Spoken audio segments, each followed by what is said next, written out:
Salut, voilà le tour de poule de cette CAN 2021 qui a lieu en 2022 est terminé. Donc on va faire une petite halte, un petit bilan sportif déjà, pour dire que très franchement on s'est pas régalé. C'est pas de rares exceptions près, la Côte d'Ivoire, le Nigeria, on n'a pas vu d'équipe complète, on n'a pas vu d'équipe. Qu'est-ce que t'en penses, toi? Bah oui, qu'est-ce que t'en penses? Mais bien sûr. On n'a pas vu d'équipe. Il est fou ce chien. On n'a pas vu d'équipe pratiquant un jeu cohérent, groupé. Moi, j'ai surtout trouvé que il y avait beaucoup d'équipes qui jouaient de façon saccadée, et les défendeurs qui défendaient, les milieux qui essayaient de combiner, et les attaquants qui attendaient le ballon devant. Et voilà, j'ai pas trouvé ça passionnant, avec beaucoup d'équipes qui ont déçu, même si elles se sont qualifiées, même si elles ont fini premières de leur groupe, comme le Sénégal, dont j'attends encore beaucoup mieux. Il y a tellement de gens qui me disent que la vraie CAN commence maintenant, qu'on attend avec impatience de voir les Lions de la Teranga développer autre chose et voir surtout un Mané autrement plus servi et autrement plus concerné aussi. Même si les Camerounais ont pris 7 points, qu'Aboubacar a mis 5 buts, c'est pas non plus reluisant, c'est pas non plus passionnant. C'est pas non plus passionnant. L'Égypte, très poussif. Le Maroc, peut-être un peu mieux que les autres, mais enfin pas non plus.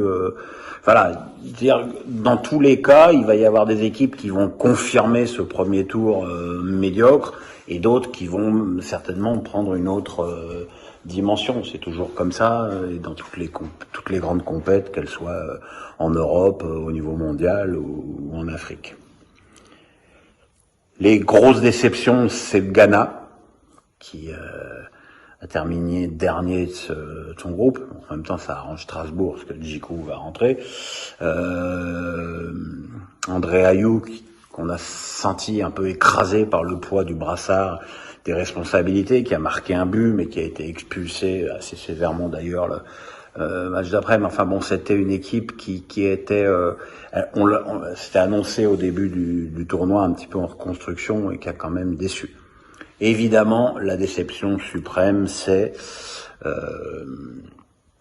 l'Algérie. Alors donc hier soir, j'ai fait une vidéo assez sévère sur l'Algérie. Quand tu termines, quand tu es tenant du titre, que tu finis avec 1 point en 3 matchs, un but marqué et que tu as pris une volée des Ivoiriens, on va pas te faire des bisous.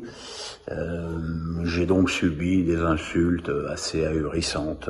C'est-à-dire que, en fait, les Algériens, ils t'aiment bien quand tu dis du bien de leur équipe.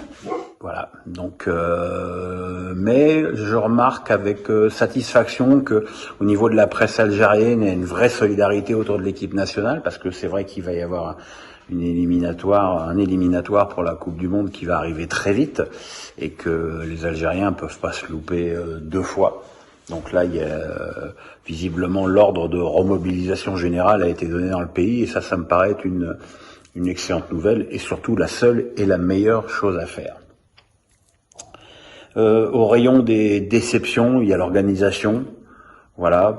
Alors évidemment, Cameroun n'est pas responsable des conditions atmosphériques, de l'humidité, mais l'état des terrains, j'en ai parlé quasiment dans toutes les vidéos, c'est pas possible.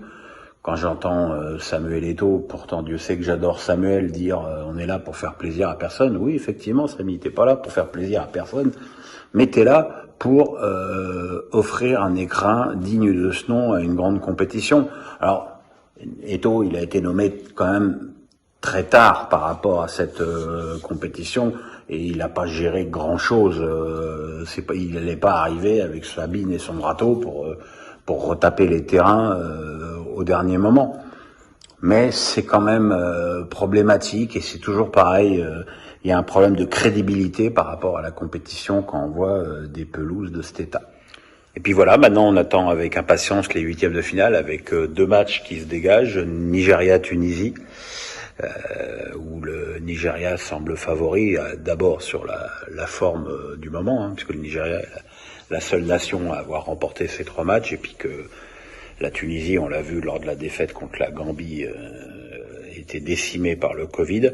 Et puis Côte d'Ivoire, Égypte, où là aussi les Ivoiriens semblent assez nettement favoris sur leur état de forme. Maintenant, il faut toujours se méfier d'un exploit de Salah. C'est possible, même si il en a fait un sur les 3 premiers matchs de poule, mais bon, pour l'instant, on est loin du Salah et du Mané de Liverpool. Voilà, donc c'était une petite vidéo pour patienter, et puis on se retrouve ce week-end pour les matchs, et puis les papiers sur la Ligue 1. Enfin bref, ça n'arrête pas sur Pierrot le foot, ça n'arrête pas.